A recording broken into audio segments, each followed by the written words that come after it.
guys, it's Miss Bergelson here to talk to you about Tristan Eaton, who's the artist who's going to be the artistic inspiration for your legacy project. So that's him, and he's standing in front of one of his murals, many murals.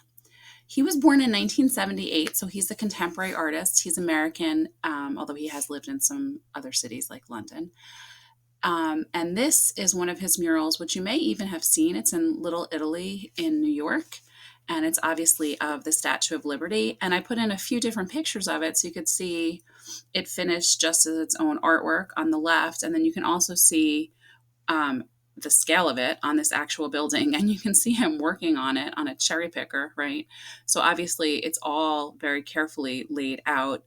I'm guessing probably using some kind of projection technique and then filled in.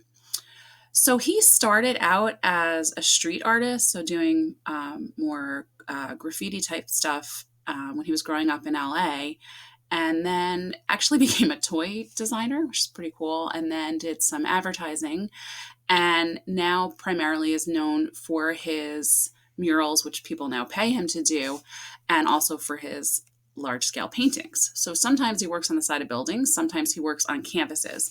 Canvas is just, it's the fabric. It's actually the same fabric that we use underneath clay pieces when we're working.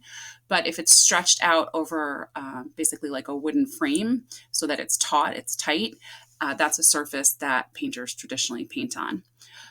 No matter what surface Eaton's work is on, whether it's on the side of a building like this Audrey of Mulberry Street, which is of Audrey Hepburn and is also a mural, also in Little Italy, or whether it's like the image on the left, Revolt, which is on canvas, you can right away recognize, okay, these two pieces are by the same guy, like that last piece. That's his distinctive stylization. So hopefully you remember from 6th grade when we talked about that word. So stylization has the word style right in it. And it means when you can recognize that a work of art or a piece of music or a style of architecture or fashion, that it's from the same period of time or the same part of the world, or in this case, the work of a particular artist. So what is his style? So one of the primary things you'll notice about Tristan Eaton's work is that he has these images that are made up of these other smaller images that come together to create a whole, and it has this collage effect. The word collage comes from the French word coller, which means to glue or to paste. And traditionally, when you think about a collage, you're thinking about literally pieces of paper that are cut or ripped and then glued side by side or on top of each other to create an image. Based on my observation of Eaton's work, the paintings he makes are based on digital collages he makes, not actual physical collages, because you can see there's a lot of effects that you could really only get digitally. So those kind of shadows that are very smooth, where each piece sort of begins, where it abuts another one. And also, like if you look on the red area, there are the white outlines of, I believe those are hands, like kneading something, I guess, creating or gathering salt. And those kind of tiny outlines would be almost impossible to physically glue. So I believe it's created digitally on Procreate or in Photoshop or something. And once he's created those collages, he puts them inside of the silhouette of usually a figure. So if you look at the silhouette, that shadow shape of the figure on the left, that's a pretty recognizable silhouette. Even if you didn't see the glasses on the face, those little round glasses inside the silhouette, you can probably recognize that that's Mahatma Gandhi. And this particular piece is called Salt March. And it's about a protest that Mahatma Gandhi organized in 1930 in India.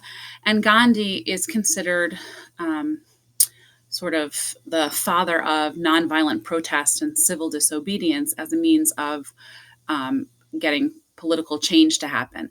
And so this Salt March was protesting an unfair legislation, a taxation that the British had put on the Indian people, because at that point in 1930, India was colonized by the British. And so that was a way for them to get money for something that the Indians could very easily have gotten for themselves, the salt. So again, this is a discussion about this artwork is a discussion about a political situation, and Tristan's Eaton's work is often political and sometimes was very controversial in nature. That's something that really goes back to his street art roots, I think. Let's see. Okay. Um, so Eaton carefully chooses the images and the pieces of the images that show through in his work, and he uses text as well. And that's really compelling you as the viewer to make connections between the various parts of the image and to recognize that they're telling a story. So he actually did a series, Tristan Eaton, of images called Legacy. It's not the same assignment that you guys are doing. It was based on his own people that were important to him in his own life, like family friends and artists and his father. And he very carefully chose not just to use parts of their portrait, but also to use imagery inside the collage background that tell a little bit of the story of that person and their legacy to him. And you can see that there's something similar going on in all of his images here. So obviously, this is called the Selma March.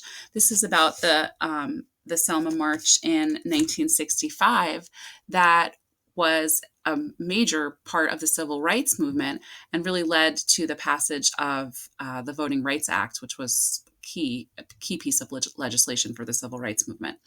And again, another act of civil disobedience. So you see Dr. Martin Luther King there. You also see the open sky through sort of the architecture of the bridge that was crossed, where a lot of violence took place. You see the very racist headlines that were in newspapers at that time. You see the Alabama flag, which has the Confederate flag in it, right? And then you see some of the anti-march protesters who were threatened by and violently opposed to the civil rights movement. So there's a lot going on here. There's also this little bit, which I think it must be like an aerial view of the layout of the streets of Selma. But when I first looked at it, this kind of grid thing here, I actually thought it was the print of a shoe, like the bottom of a shoe, which is also interesting because it was a march. Another thing that's really cool about Eaton's work, and that I think you should pay attention to in your own work, are the changes in scale. So when he's putting these pieces together, he's really thinking about having some things that are really magnified, like this part of the flag here or this text here, and then having some things that are sort of normal size, right? So Martin Luther King Jr. fits Dr. Martin Luther King Jr.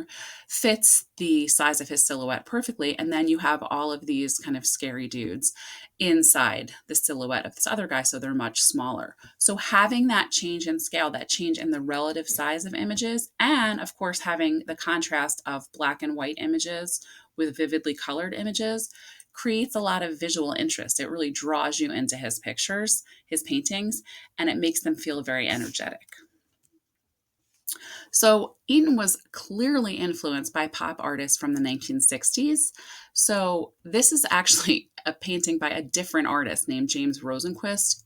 You can see there's kind of that collage effect going on. There's the combination of black and white imagery. So he was clearly, obviously, a big influence on Tristan Eaton. Side note, James Rosenquist actually had a house in Bedford before he passed away. So pretty cool. So the pop artists of the 1960s were interested in popular culture. So that's why it's called pop art. They were interested in consumer culture, right? So commodities and buying and selling and how that's a big influence on our lives. And also famous people and events and politics and history. Another thing to keep in mind about Eaton's artwork is that he appropriates much of his imagery. So if you look at this truthless image over here, that Ruth part might look familiar because it's actually from the candy wrapper of the Baby Ruth label. And that's a perfect example of appropriation. So appropriation is a huge concept in contemporary art and music.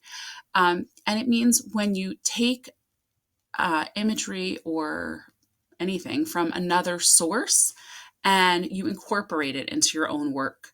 So it's different than plagiarism, because you're not passing it off as your own.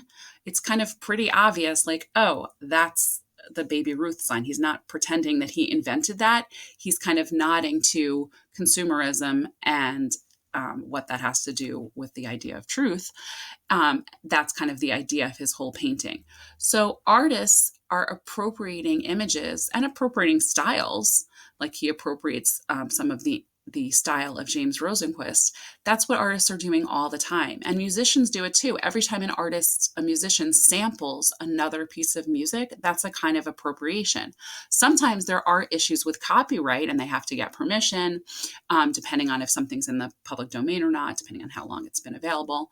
But that's something that contemporary artists are working with all the time, that idea of appropriation and when have you changed something enough to make it your own.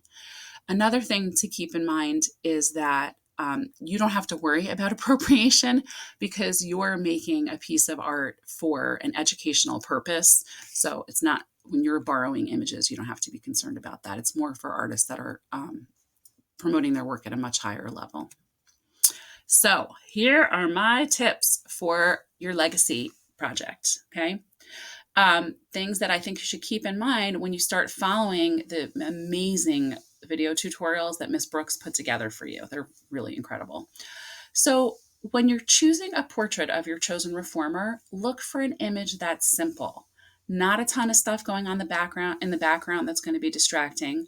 Look for an image that's easily recognizable. And if not actually black and white, at least it has really strong darks and lights. So not a kind of faded picture. It'll be a lot easier if the picture is pretty intensely light and dark. You can also decide, is your image going to be just the face and shoulders of your reformer? Or is it going to be something where they're in a pose, kind of more like that Gandhi image where you see the whole, or the Dr. Martin Luther King image, the Selma image, where you see the whole silhouette of the figure and that relates in some way to their cause.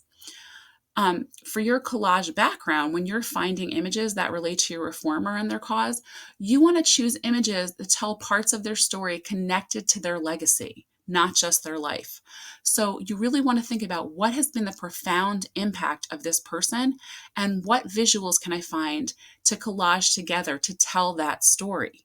So not all of the images are necessarily going to be of your person, right? The portrait that you're kind of overlaying on the image, that you're putting all of the collage inside, that's going to be the person. The images inside may include the person, but they may not. They may just be connected to their legacy. So you really need to think about even what you choose to search when you're looking for images, so that the images you choose are going to tell that story. And as you place your images together, you want to create a composition that has some images that are larger and some that are smaller, so you get that real push and pull effect with the change in scale. That's really key to Eaton's work, and I think it's key to making your work visually interesting. You also want to have some images that are black and white and some in color. And you want to play around with your placement of images in your collage, your digital collage that you're doing. So just because you plop something into one part of the square doesn't mean that's where it has to stay forever. Play around with moving things from left to right or top to bottom until you feel like you have a composition, a layout that is dynamic, that is interesting, and that pulls the viewer in. There's no exact right or wrong. It's really a judgment call, but there's usually a point where you kind of play around. You're like, oh, yeah, that's right. That feels good. If you just plopped it there because you're, too distracted or not interested to do it, come back to it a few minutes later when you feel like with fresh eyes, and you can make a better judgment call. Whether you want to work digitally using Miss Brooks's awesome tutorials, or you can do like an old school collage with actual cut paper, which, as I said, is one of my favorite things to do. So whichever way you choose to work, if you want to talk to me about your specific piece of art and you want to get feedback or you have questions or anything like that, I'm always just an email away. So feel free to reach out to me. We can communicate by email. I'm happy to set up Google Meets with anybody that wants to. And I'm really, really excited to see what you guys produce.